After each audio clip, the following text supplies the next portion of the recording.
বন্ধুরা, আমি প্রিয়াঙ্কাজিৎ ব্লগে তোমাদের সকলকে স্বাগত। আজকে বলবো শ্রী চৈতন্য গৌড়ীয় মঠ সম্বন্ধে কিছু তথ্য।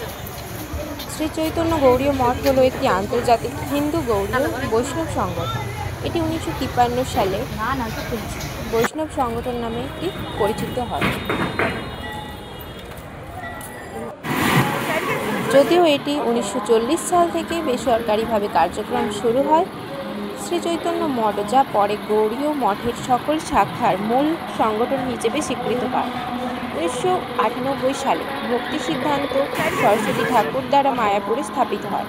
শ্রী চৈতন্য গৌড়ীয় মঠের মূল উদ্দেশ্য হল প্রচার ও প্রকাশনের মাধ্যমে মধ্যযুগীয় বৈষ্ণব সাধক চৈতন্য মহাপ্রভুর দর্শন অথবা গৌড়ীয় বৈষ্ণব ধর্মকে প্রসারিত করে।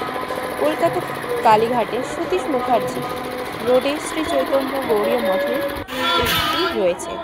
এই মঠটি 1967 সালে নির্মিত হয়েছিল। এখানে শ্রাদ্ধের এবং অন্যান্য হিন্দু ধর্মীয় আচার অনুষ্ঠানও পালিত হয়। জগন্নাথপুরেও শ্রী চৈতন্য গৌড়ীয় মঠের একটি শাখা রয়েছে। শ্রী চৈতন্য মহাপ্রভু গৌড়ীয় মঠ নামে একটি ওয়েবসাইটও রয়েছে, যেখানে মায়াপুর, বৃন্দাবন, কলকাতা সহ বিভিন্ন স্থানের মঠের তথ্য পাওয়া যায়। এই মঠটি কালীঘাটি ট্রাম ডিপোর পেছনে অবস্থিত।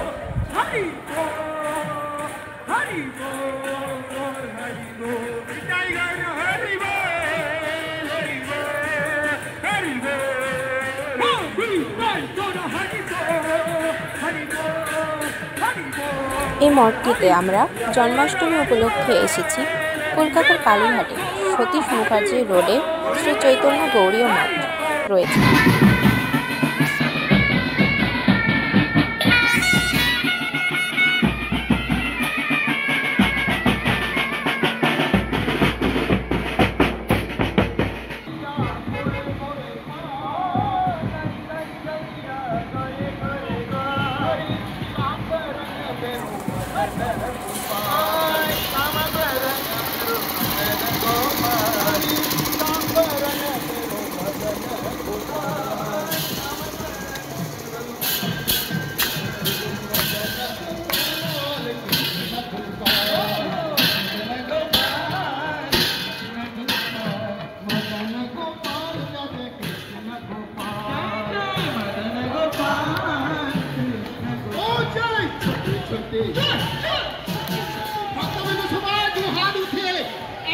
কৃষ্ণ জন্মাষ্টমীর অধিবাস কীর্তন সবাই আনন্দের দুটি হাত উঠে সবাই নাচুন।